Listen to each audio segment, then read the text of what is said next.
Olá, meus alunos. Espero que todos estejam bem, que os familiares de vocês estejam bem também. Estamos em quarentena ainda, então não podemos perder o foco e vamos continuar estudando em casa, ok? Na aula passada, nós falamos um pouquinho sobre o governo de Getúlio Vargas. Contei um pouquinho para vocês, é um período muito longo da história, né?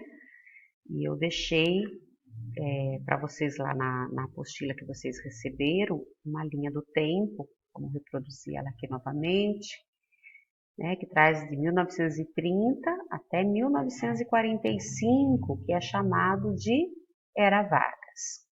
Na aula passada, nós falamos, fiz um apanhado geral de tudo para vocês, mas nós falamos um pouquinho da Revolução de 1930, que deu a Getúlio Vargas, né, o poder e que deu início também ao governo provisório de Getúlio Vargas. Mas esse governo provisório, ele foi ficando, e chegou um momento que os grupos que o apoiaram queriam também mudanças, né? E principalmente os paulistas, que perderam o poder. E é aí que teve um acontecimento, né? Que foi a Revolução Constitucionalista de 32. Ela aconteceu basicamente no estado de São Paulo, né? Alguns outros estados até iam apoiar, se envolveram na organização, mas na hora H, que estourou a Revolução, foi só o estado de São Paulo que se envolveu, né? E a partir dessa Revolução de 32, foi que teve início, dando andamento, né, ao governo, à era Vargas, ao governo constitucional, que é o que a gente vai tratar agora nessa semana, né? Bom, eu coloquei para vocês aqui, vocês vão fazer uma pesquisa e vocês vão usar para fazer a pesquisa a própria apostila universitária que vocês têm, a apostila número 1, que a gente estava usando ainda em sala de aula, tá ok? Mas vamos entender um pouquinho a respeito desse assunto para poder partir para a pesquisa. Bom, as principais forças políticas que apoiaram Vargas a tomar o poder em 1930 tinham objetivos diferentes. Bom, são vários grupos que apoiaram Getúlio Vargas. Ah, e um detalhe, Getúlio Vargas é essa carinha aqui, ó. Essa foto que eu coloquei para vocês aqui, para vocês conhecerem ele. Então, vários grupos apoiaram Getúlio Vargas, entre eles os tenentes, que queriam a centralização política e o autoritarismo. Eles apoiavam essa ideia de um governo autoritário e de uma centralização política, né? A classe média queriam medidas liberais e também eles queriam a democracia, eles queriam poder participar. Então vejam bem, centralismo político, que era o que os tenentes queriam, não combina com democracia. Então nós temos aí o autoritarismo também. Então quer dizer que não se combinam essas duas ideias. Mas foram grupos que apoiaram Getúlio Vargas, cada um defendendo a sua ideia. As elites, né, os grandes fazendeiros, eles queriam tomar o poder dos paulistas. Lembram lá de Washington Luiz, da crise de 29, que o café entrou em queda à venda, em crise o Brasil. Washington Luiz era o presidente, ele não queria, né, os paulistas não queriam perder o poder, indicaram um paulista novamente para se manter no poder. Então, depois, com a Revolução de 30, os paulistas foram tirados do poder e Getúlio Vargas assumiu. Então vejam bem, os paulistas, eles já estavam sem o poder e as chances de voltar eram pequenas, quase não existia essa possibilidade. Então vejam bem, em 1930 Getúlio entrou governo provisório, provisório 30, 31, 32 e o tal do provisório que não acabava. Então, o que aconteceu? Os paulistas se uniram a alguns outros estados, alguns outros grupos, organizaram uma revolução. Eu não vou entrar muito em detalhes, porque eu quero que vocês façam a pesquisa. Ela não é difícil de compreensão, é muito simples de compreensão essa revolução. Então, eu quero que vocês façam a pesquisa, por isso não vou entrar em detalhes a respeito dela.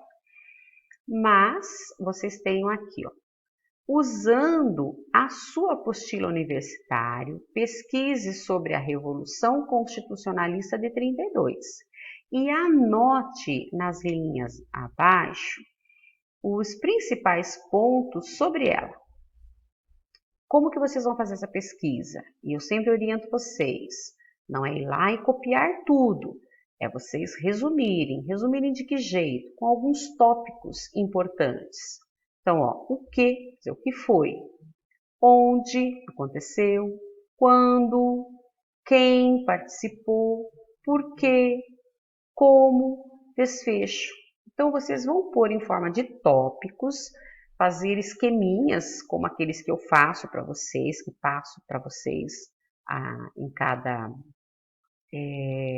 capítulo, né? Vocês vão tentar fazer um esqueminha, um esquema mental dos principais pontos da Revolução Constitucionalista de 32, tá ok?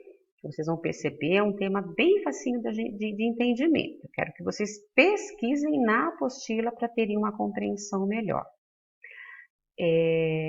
Na sequência, eu coloquei para vocês uma outra pesquisa. Por quê?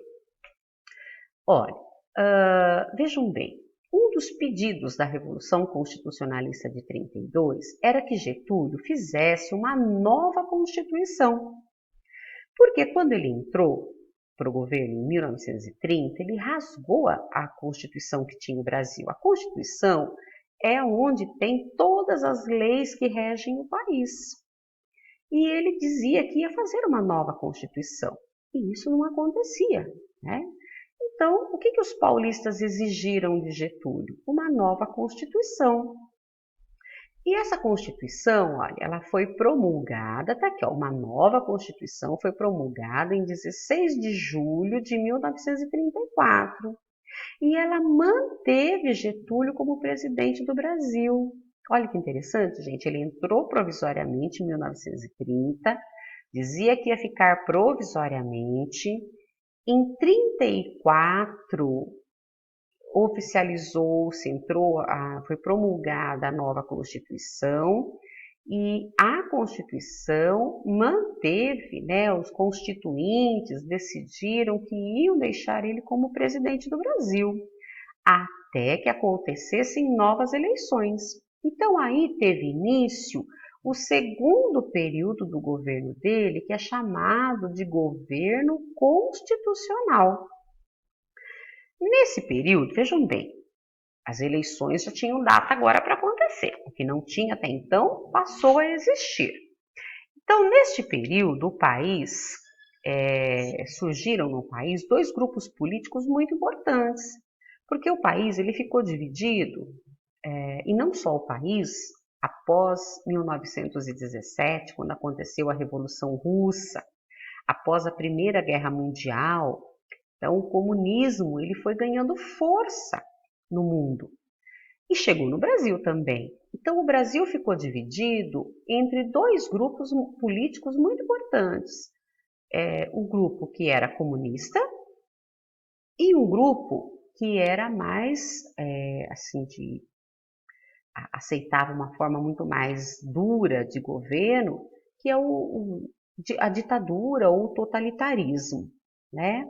Alguns países assumiu o caráter de ditadura, em outros países como totalitarismo. E a gente vai falar sobre isso um pouquinho nas próximas aulas. Mas houve uma divisão, dois grupos políticos muito importantes surgiram.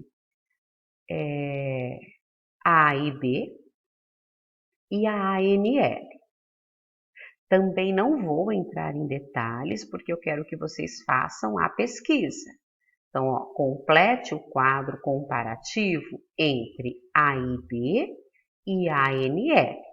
Você pode pesquisar na internet ou na sua apostila universitária. Vocês têm essas informações na própria apostila universitária. Ah, mas eu queria fazer uma pesquisa na internet. Tudo bem, não tem problema. Você até pode fazer. Não tem problema nenhum. Mas você tem o material também na sua própria apostila universitária. Então, olha, eu já deixei o quadrinho pronto. Vocês vão pôr. Por que eu não disse a vocês o que significa AIB e ANL? Porque eu quero que vocês pesquisem. Qual é o nome do grupo? Porque aqui é uma sigla com as iniciais do nome do grupo, né? Vocês vão pesquisar. Por isso que eu não estou dizendo como se chama, o que significa AIB e ANL. Líderes. Quem foram os líderes desses dois grupos? Tendências políticas. Eu acabei de dizer a vocês que houve uma divisão entre totalitarismo e o comunismo, né? Ideias completamente opostas. Então vocês vão me dizer qual grupo aqui defendia a ideia do totalitarismo e qual grupo defendia a ideia do comunismo, tá? Apoiadores. Quem eram as pessoas que apoiavam esses grupos, tá? Proposta política. Qual era a proposta deles em relação à política no Brasil? Então, vocês vão pesquisar essas informações e eu trago para vocês aqui uma sugestão de filme super bacana que vale a pena a gente assistir. Ou Olga, sugestão de filme, Olga. É um filme brasileiro, mas muito bacana, muito legal, que conta a história de Olga Benário, que veio para o Brasil para tentar fazer junto com o Luiz Carlos Prestes, eles tentaram fazer uma revolução comunista no Brasil. E é um filme muito bacana, já que vocês estão em casa, em quarentena, eu acho que vale a pena vocês assistirem esse filme, vocês vão gostar. Se vocês quiserem fazer algumas anotações sobre ele, eu acho que vale a pena, é bacana fazer isso. Aí quando nós voltarmos às aulas presenciais, podemos discutir um pouquinho a respeito do filme, tá ok? Por hoje é só, fiquem com Deus e até a próxima aula.